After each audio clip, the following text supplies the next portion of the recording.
ಅಫ್ತಾಬ್ ಅನ್ನುವಂಥ ಕ್ರೂರಿ ಯಾವ ರೀತಿಯಾಗಿ ಕೊಲೆ ಮಾಡಿದ್ದ ಅನ್ನುವಂಥದ್ದನ್ನ ನೋಡ್ತಾ ಇದ್ರಿ. ಈ ರೀತಿಯಾಗಿಯೂ ಕೂಡ ಒಂದು ವಿಕೃತ ಮನಸ್ಸಿರುತ್ತಾ ಅನ್ನುವಂಥದ್ದನ್ನ ನೋಡ್ತಾ ಇದ್ರಿ. ಅಫ್ತಾಬ್ನ ಪ್ರಕರಣ ಗಮನಿಸ್ತಾ ಇದ್ದಾರೆ. ಇದ್ರ ಬಗ್ಗೆ ಮತ್ತಷ್ಟು ಮಾಹಿತಿಯನ್ನು ನೀಡ್ತಾರೆ ನಮ್ಮ ಡೆಸ್ಕ್ ರಿಪೋರ್ಟರ್ ಆಗಿರುವಂಥ ರಾಘವೇಂದ್ರ ಗುಡಿ ನಮ್ಮ ಜೊತೆ ನೇರ ಸಂಪರ್ಕದಲ್ಲೇ ಇದ್ದಾರೆ. ರಾಘವೇಂದ್ರ, ಈ ಘಟನೆಯನ್ನು ನೋಡ್ತಾ ಇದ್ರೆ ಪೊಲೀಸರು ಯಾವ ರೀತಿಯಾಗಿ ತನಿಖೆಯನ್ನು ಭೇದಿಸಿದ್ರು ಅನ್ನುವಂಥದ್ದು ಕೂಡ ಒಂದು ಪ್ರಶ್ನೆ ಬರುವಂತೆ. ಯಾವ ರೀತಿಯಾಗಿ ತನಿಖೆ ನಡೀತಾ ಇದೆ ಈಗ?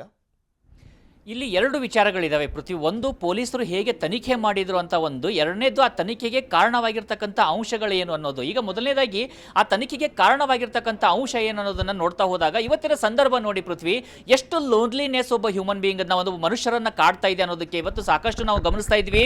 ಈ ಮೊಬೈಲ್ ಯುಗದಲ್ಲಿ ಅಲ್ಲಿ ಫೇಸ್ಬುಕ್ ಅಲ್ಲಿ 1000 ಜನ 10,000 ಜನ ಫ್ರೆಂಡ್ಸ್ ಇರ್ಬೋದು, ಅಥವಾ ಫಾಲೋವರ್ಸ್ ಇರ್ಬೋದು, ಇನ್ಸ್ಟಾಗ್ರಾಮಲ್ಲಿ 20,000 30,000 ಜನ ಫ್ರೆಂಡ್ಸ್ಗಳಿರ್ಬೋದು. ಆದರೆ ವೈಯಕ್ತಿಕವಾಗಿ ಅಂತ ಬಂದಾಗ ಒಂದು ಫ್ರೆಂಡ್ಸ್ ಇರ್ಬೋದು, ಸಂಬಂಧಿಗಳಿರ್ಬೋದು, ಯಾವ ರೀತಿಯಾಗಿರ್ತಕ್ಕಂಥ ದೂರವನ್ನು ಒಬ್ಬ ವ್ಯಕ್ತಿಗಳು ಮಾಡ್ಕೊಳ್ತಾ ಇದ್ದಾರೆ, ತಮ್ಮನ್ನು ತಾವು ಒಂದು ದ್ವೀಪವಾಗಿ ಪರಿವರ್ತಿಸಿಕೊಳ್ತಾ ಇದ್ದಾರೆ ಅನ್ನೋದಕ್ಕೆ ಒಂದು ಬೆಸ್ಟ್ ಎಕ್ಸಾಂಪಲ್ ಆಗಿ ಇವತ್ತು ಶ್ರದ್ಧಾದ ಒಂದು ಘಟನೆ ಕಾರಣ ಆಗ್ತಾ ಇದೆ. ಯಾಕೆ ಅಂತ ನಾವು ಗಮನಿಸ್ತಾ ಹೋಗೋದಾದ್ರೆ, ಅವಳು ಕಾಣೆಯಾಗಿರ್ತಾಳೆ, ಆದರೆ ಅವಳು ಯಾರ ಫೋನಿಗೆ ಸಂಪರ್ಕಕ್ಕೆ ಸಿಗ್ತಾ ಇರಲ್ಲ. ಸೋಷಿಯಲ್ ಮೀಡಿಯಾದಲ್ಲಿ ಅವಳ ಅಪ್ಡೇಟ್ಗಳು ಕೂಡ 2 ತಿಂಗಳ ಕಾಲ ಬರ್ತಿರಲ್ಲ. ಆದರೆ ಯಾರು ಕೂಡ ಅವಳು ಒಬ್ಬ ಫ್ರೆಂಡ್ಸ್, ಕ್ಲೋಸ್ ಫ್ರೆಂಡ್ಸ್, ಒಬ್ಬ ಚೈಲ್ಡ್ಹುಡ್ ಫ್ರೆಂಡ್ಸ್ ಇರ್ಬೋದು, ಕಾಲೇಜ್ ಫ್ರೆಂಡ್ಸ್ ಇರ್ಬೋದು, ಅವಳ ಒಂದು ಕ್ಲಾಸ್ಮೇಟ್ಸ್ಗಳಿರ್ಬೋದು, ಕಾಲೇಜಲ್ಲಿ ಕೆಲಸ ಮಾಡುವಂಥ ಕಲೀಗ್ಸ್ಗಳಿರ್ಬೋದು, ಒಬ್ಬರಿಗೂ ಕೂಡ ಒಂದು ಸಂಶಯ ಬರೋದಿಲ್ಲ, ಅವಳನ್ನು ಒಂದು ಮಿಸ್ ಮಾಡ್ಕೊಳ್ಳೋದಿಲ್ಲ ಯಾರು. ಅವಳು ಯಾಕೆ ಅವಳ ಫೋನ್ ಸ್ವಿಚ್ ಆಫ್ ಆಗಿದೆ, ಯಾಕೆ 2 ತಿಂಗಳಿಂದ ಅವಳ ಯಾವುದೇ ಸೋಷಿಯಲ್ ಮೀಡಿಯಾದಲ್ಲಿ ಅಪ್ಡೇಟ್ಗಳು ಬರ್ತಾ ಇಲ್ಲ, ಅವಳಿಗೆ ಏನಾಗಿರಬಹುದು ಅಂತಕ್ಕಂಥ ಒಂದು ಸಾಮಾನ್ಯವಾಗಿರ್ತಕ್ಕಂಥ ಕುತೂಹಲ ಭರಿತವಾದಂಥ ಪ್ರಶ್ನೆಗಳು ಕೂಡ ಯಾರಿಗೂ ಬರೋದಿಲ್ಲ. ಯಾಕಂದ್ರೆ ಸೋಷಿಯಲ್ ಮೀಡಿಯಾದಲ್ಲಿ ಏನು ಚೆನ್ನಾಗಿರೋ ಫೋಟೋ ಬಂದರೆ ಒಂದು 4 ಲೈಕ್ ಕೊಡ್ತಾರೆ, ಒಂದು 10 ಕಮೆಂಟ್ಗಳನ್ನು ಹಾಕ್ತಾರೆ.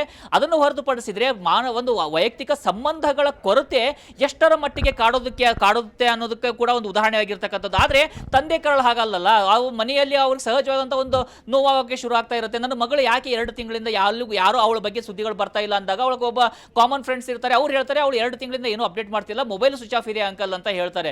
ಯಾವಾಗ ಫ್ರೆಂಡ್ಸ್ ಇಂದ ಆತ, ಯಾಕಂದ್ರೆ ಇವಳು ತಂದೆ ತಾಯಿಯಿಂದ ದೂರ ಆದಂತವಳು ತಂದೆ ತಾಯಿಗೆ ನಂಬರ್ ಕೊಟ್ಟಿರ್ತಾಳೆ ಅನ್ನೋದಕ್ಕಾದ್ರೂ ಏನು ಗ್ಯಾರಂಟಿ? ಅವರು ಮನಸ್ಸಿನಲ್ಲೇ ಕೊರಗ್ತಾ ಇರ್ತಾಳೆ, ನನ್ನ ಮಗಳು ಎಲ್ಲಾದ್ರೂ ಇಲ್ಲ ಹೋಗ್ಲಿ, ಎಷ್ಟೇ ಆಕ್ರೋಶ ಇರಲಿ, ಎಷ್ಟೇ ಸಿಟ್ಟಿದ್ರು ಕೊನೆ ಪಕ್ಷ ಅವಳು ಚೆನ್ನಾಗಾದ್ರೂ ಇರಲಪ್ಪ, ಎಲ್ಲೋ ಒಂದು ಕಡೆ ಇದ್ದಾಳೆ ಅಂತಕ್ಕಂಥ ಒಂದು ಮನಸ್ಥಿತಿ ತಂದೆ ತಾಯಿಗೆ ಸಹಜವಾಗಿ ಇರುತ್ತೆ. ಆದರೆ ಇವರ ತಂದೆಗೆ ಯಾವಾಗ ಈ ಒಂದು ವಿಷಯ ಬಂದು ಮುಟ್ಟುತ್ತೋ, ಅವಳು 2 ತಿಂಗಳಿಂದ ಅವಳ ಮೊಬೈಲ್ ಸ್ವಿಚ್ ಆಫ್ ಇದೆ, ಯಾವುದೇ ಒಂದು ಸೋಷಿಯಲ್ ಮೀಡಿಯಾ ಪೋಸ್ಟ್ಗಳಲ್ಲಿ ಅವಳು ಅಪ್ಡೇಟ್ ಮಾಡಿಲ್ಲ ಅಂತ, ಆಗ ಸಹಜವಾಗಿ ಅವರಿಗೆ ಸಂಶಯ ಬರುತ್ತೆ, ನೋವಾಗುತ್ತೆ.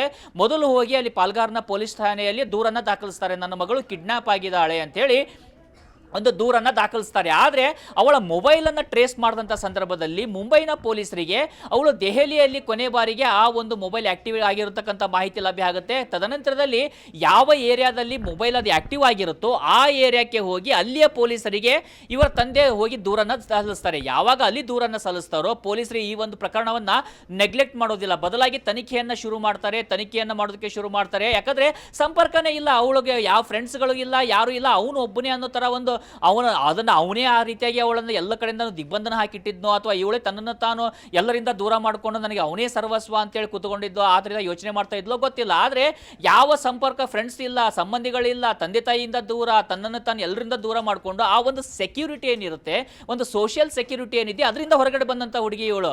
ಹೀಗಾಗಿ ಸಹಜವಾಗಿ ಪೊಲೀಸರು ತನಿಖೆಯನ್ನು ಶುರು ಮಾಡ್ತಾರೆ, ಆ ಒಂದು ಫ್ಲ್ಯಾಟನ್ನು ಹುಡುಕ್ತಾರೆ. ಫ್ಲ್ಯಾಟನ್ನು ಹೋಗಿ ನೋಡಿದಾಗ ಅದು ಕೀ ಹಾಕಿರುತ್ತೆ, ಹಾಗಿದ್ರೆ ಇಲ್ಲಿ ಇದ್ದಂಥವ್ರು ಎಲ್ಲಿಗೆ ಹೋಗಿದ್ದಾರೆ ಅಂತ ಹುಡುಗಕ್ಕೆ ಶುರು ಮಾಡ್ತಾರೆ. ಆದರೆ ಯಾವಾಗ ಈ ಒಂದು ಪ್ರಕರಣ ಇದೆಯಲ್ಲ, ಈ ಒಂದು ತನಿಖೆ ಸುಮಾರು 4 ತಿಂಗಳನ್ನು ತೆಗೆದುಕೊಳ್ಳುತ್ತೆ. ಮೇದಲ್ಲಿ ಘಟನೆ ಆಗುತ್ತೆ, 2 ತಿಂಗಳ ನಂತರ ಪತ್ತೆ ಸಿಗುತ್ತೆ. ಅದಾದಮೇಲೆ ಪೊಲೀಸರು ತನಿಖೆ ಮಾಡೋದಕ್ಕೆ ಶುರು ಮಾಡ್ತಾರೆ. ಆವಾಗ ಒಂದೊಂದೇ ಒಂದು ತನಿಖೆಯನ್ನು ಮಾಡ್ತಾ ಹೋಗಿ ಒಂದೊಂದೇ ಸುಳಿವು ಸಿಕ್ಕಂಗೆ ಭೇದಿಸ್ತಾ ಹೋಗ್ತಾರೋ ಪೊಲೀಸರು.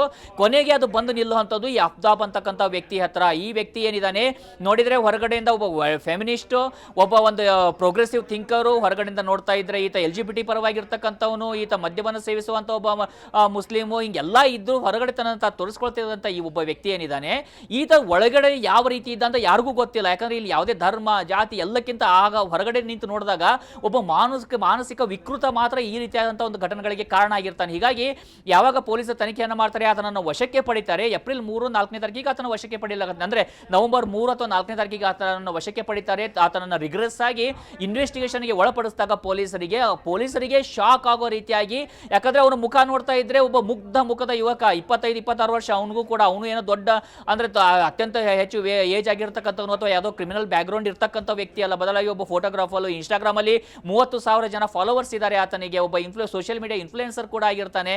ಹೀಗಾಗಿ ಆತ ಒಬ್ಬ ಇಂಥ ವಿಕೃತ ಇದ್ದಾನಂತ ಪೊಲೀಸರಿಗೆ ಸಂಶಯ ಬರುತ್ತೆ. ನಂತರದಲ್ಲಿ ಅವನಿಗೆ ಇದ್ದಂಥ ಪ್ಲೇಸ್ಗೆ ಹೋಗ್ತಾರೆ. ಅಲ್ಲೂ ಕೂಡ ಈತ ಏನು ಮಾಡಿರ್ತಾನೆ, ಆ ರಕ್ತದ ಕಲೆಯನ್ನು ಹೇಗೆ ಅಳಿಸ್ಬೇಕು ಅನ್ನೋದನ್ನ ಒಂದು ಸ್ಟಡಿ ಮಾಡಿರ್ತಾನೆ. ಆತ ಈ ಗೂಗಲ್ಗೆ ಹೋಗಿ ಹುಡುಕ್ತಾನೆ, ಯಾವುದೇ ಕಾರಣಕ್ಕೂ ಕ್ಲೋರೋಫಿನ್ ತರ್ಬೋದು ಅಥವಾ ಯಾವುದೇ ರೀತಿಯಾಗಿರ್ತಕ್ಕಂಥ ಉಪಕರಣ ತಂದರೂ ಇಲ್ಲಿ ರಕ್ತ ಬಿದ್ದಿತ್ತು ಅಂತ ಗೊತ್ತಾಗಬಾರ್ದು, ಅಂದರೆ ಹೇಗೆ ಕ್ಲೀನ್ ಮಾಡಬೇಕು ಅಂತ ನೋಡಿ ಅದೇ ರೀತಿಯಾಗಿ ಕ್ಲೀನ್ ಮಾಡಿರ್ತಾನೆ. ಅಲ್ಲಿ ವಾಸನೆ ಬರದಾಗೆ ಊದ್ಬತ್ತಿ ಎಲ್ಲ ಹಚ್ಚಿರ್ತಾ ಇರ್ತಾನೆ ರೂಮ್ನಲ್ಲಿ. ಅವೆಲ್ಲವನ್ನ ಕೂಡ ಕೊನೆಗೂ ಪೊಲೀಸರು ಅದನ್ನು ಒಂದು ಭೇದಿಸ್ತಾರೆ. ಭೇದಿಸಿದ ಬಳಿಕ ನಿನ್ನೆ ಅದನ್ನು ಬಹಿರಂಗಪಡಿಸಲಾಗುತ್ತೆ. ಈ ವ್ಯಕ್ತಿ ಶ್ರದ್ಧಾ ಅಂತಕ್ಕಂಥ ಯುವತಿಯನ್ನು 35 ತುಂಡುಗಳಾಗಿ ಕತ್ತರಿಸಿ 18ಕ್ಕೂ ಹೆಚ್ಚು ದಿನಗಳ ಸಮಯವನ್ನು ತೆಗೆದುಕೊಂಡು ಮಧ್ಯರಾತ್ರಿ ಮನೆಯಿಂದ ಆಚೆ ಹೋಗಿ ಆ ಬಾಡಿಯನ್ನು ಡಿಸ್ಪೋಸ್ ಮಾಡಿದ್ದಾನೆ. ನಂತರದಲ್ಲಿ ಅದನ್ನು ಕೂಡ ಅಲ್ಲಿ ದೆಹಲಿ ಸುತ್ತಮುತ್ತಲ ಇರತಕ್ಕಂಥ ಕಾಡಿನಲ್ಲಿ ಒಂದೇ ಪ್ಲೇಸ್ನಲ್ಲೂ ಕೂಡ ಎಸೆದಿಲ್ಲ, ಯಾವ್ಯಾವುದೋ ಪ್ಲೇಸ್ನಲ್ಲಿ ಎಸೆದು ಅದು ಯಾವುದೇ ಕಾರಣಕ್ಕೂ ಸಿಗದ ರೀತಿಯಲ್ಲಿ ಮಾಡ್ತಾನೆ. ಜೊತೆಗೆ ಅವಳ ಕರಳು ಏನಿರುತ್ತೆ, ಇಂಟ್ರೆಸ್ಟ್ ಏನಿರುತ್ತೆ ಅದನ್ನ ಗ್ರೈಂಡ್ ಮಾಡಿ ಕೀಮಾ ರೀತಿಯಾಗಿ ಮಾಡಿರ್ತಾನೆ. ಅಂದ್ರೆ ಒಬ್ಬ ಫುಡ್ ಲವರು ಈತ, ಒಬ್ಬ ಫುಡ್ ಬ್ಲಾಗರು, ಫುಡ್ ಫೋಟೋಗ್ರಾಫರು, ಆ ಒಂದು ತನ್ನ ಇಷ್ಟಪಟ್ಟು ಎಲ್ಲ ಸರ್ವಸ್ವವನ್ನು ತೊರೆದು ತನಗೋಸ್ಕರ ಬಂದಂತ ಯುವತಿಯನ್ನ ಆ ರೀತಿಯಾಗಿ, ಅಂದ್ರೆ ಅವಳಿಗೆ ಒಂದು ಸಾವಿನಲ್ಲೂ ಕೂಡ ಒಂದು ಡಿಗ್ನಿಟಿಯನ್ನ ಕೊಡೋದಿಲ್ಲ ಈ ವ್ಯಕ್ತಿ. ಅವಳನ್ನು ಸಾಯಿಸುವುದರ ಜೊತೆಗೆ ಅವಳ ಒಂದು ಶವ ಏನಿರುತ್ತೆ, ಶವದ ಜೊತೆಯಲ್ಲೂ ಅತ್ಯಂತ ಇನ್ಹ್ಯೂಮನ್ ಆಗಿರ್ತಕ್ಕಂಥ ಒಂದು ಬಿಹೇವಿಯರ್ ಅನ್ನ ಮಾಡ್ತಾನೆ. ಆ ಮೂಲಕವಾಗಿ ಅವಳ ಮುಖವನ್ನ ಅಲ್ಲೇ ಇಟ್ಟಿರ್ತಾನೆ. ಆ ಮುಖವನ್ನ ಕತ್ತರಿಸಿಟ್ಟವನು ಪ್ರತಿದಿನ ಅದನ್ನು ನೋಡ್ತಾ ಇರ್ತಾನಂತೆ. ಬಾಡಿಯ ಉಳಿದ ಪಾರ್ಟ್ಗಳನ್ನ ಎಸೆದು ಬಂದ್ರು ಆ ಮುಖವನ್ನ ಮಾತ್ರ ನೋಡ್ತಾ ಇರ್ತಾನೆ. ಅವಳ ಅಲ್ಲಿ ಇದ್ದಾಳೆ ಅಂತ ಗೊತ್ತಿದ್ದು, ಅವಳ ದೇಹ ಅಲ್ಲಿ ಇದೆ ಅಂತ ಗೊತ್ತಿದ್ದು ಬೇರೆ ಹುಡುಗಿಯರನ್ನ ಕೂಡ ಮನೆಗೆ ಕರೆದುಕೊಂಡು ಬಂದಿರ್ತಾನೆ. ಅಂದ್ರೆ ಒಂದು ಕಡೆಯಿಂದ ಸೆಕ್ಸ್, ಇನ್ನೊಂದು ಕಡೆಯಿಂದ ಇನ್ಹ್ಯುಮ್ಯಾನಿಟಿ, ಮತ್ತೊಂದು ಕಡೆಯಿಂದ ಪರ್ವರ್ಟ್ನೆಸ್, ಒಳಗಡೆಯಿಂದ ಸೈಕೋ, ಇವೆಲ್ಲ ಒಂದು ಸಮ್ಮಿಳಿತವಾಗಿ ಇಡೀ ನಾಗರಿಕ ಸಮಾಜ ತಲೆ ತಗ್ಗಿಸುವಂತ ಒಂದು ಸ್ಥಿತಿಗೆ ಈ ಆಫ್ತಾಬ್ ಅಂತಕ್ಕಂಥ ವ್ಯಕ್ತಿ ಕಾರಣ ಆಗಿದ್ದಾನೆ. ಈ ಮೂಲಕವಾಗಿ ನಾಳೆ ಯಾರಾದರೂ ಪ್ರೀತಿ ಅಂತ ಬಂದಾಗ, ಲವ್ ಅಂತ ಬಂದಾಗ ಕೂಡ ಸಾಕಷ್ಟು ಸಂಶಯವನ್ನು ಪಡುವಂಥದ್ದು ಒಂದು ಬಾರಿ ಆ ಒಂದು ಶಬ್ದವನ್ನ ಕೇಳಿದ್ರೆ ಹೌವಾರು ಅಂತ ಪರಿಸ್ಥಿತಿ ಕೂಡ ನಿರ್ಮಾಣ ಆಗೋದಕ್ಕೆ ಇಂಥ ವ್ಯಕ್ತಿಗಳು ಕಾರಣ ಆಗ್ತಾ ಇದ್ರೆ, ಅದರಲ್ಲೂ ಈ ಆಫ್ತಾಬ್ ಏನಿದ್ದಾನೆ ಈತನ ಈ ಒಂದು ಪ್ರಕರಣಗಳು ಹೊರಗಡೆ ಬರ್ತಿದ್ದಾಗೆ ದೊಡ್ಡ ಮಟ್ಟದಲ್ಲಿ ಆಕ್ರೋಶ ಸಹಜವಾಗಿ ವ್ಯಕ್ತವಾಗ್ತಾ ಇದೆ. ಆದ್ರೆ ಇದು ಎಷ್ಟರ ಮಟ್ಟಿಗೆ ಕೋರ್ಟ್ನಲ್ಲಿ ಪ್ರೂವ್ ಆಗುತ್ತೆ, ಪೊಲೀಸರು ಇನ್ನು ಮುಂದೆ ಯಾವ ರೀತಿಯಾದಂತಹ ಇನ್ವೆಸ್ಟಿಗೇಷನ್ ಅನ್ನ ಮಾಡಿ ಎವಿಡೆನ್ಸ್ ಗಳನ್ನ ಕೂಡಿ ಹಾಕ್ತಾರೆ, ಕಲೆ ಹಾಕ್ತಾರೆ, ಅದನ್ನ ಅಲ್ಲಿ ಕೋರ್ಟ್ನಲ್ಲಿ ಸಬ್ಮಿಟ್ ಮಾಡ್ತಾರೆ ಅನ್ನೋದು ಮುಂದಿರ್ತಕ್ಕಂಥ ಪ್ರಮುಖವಾಗಿರ್ತಕ್ಕಂಥ ಪ್ರಶ್ನೆ. ಪೃಥ್ವಿ, ಓಕೆ, ಥ್ಯಾಂಕ್ ಯು ರಾಘವೇಂದ್ರ ಗುಡಿ ನಿಮ್ಮೆಲ್ಲ ಡೀಟೇಲ್ಸ್ಗಾಗಿ.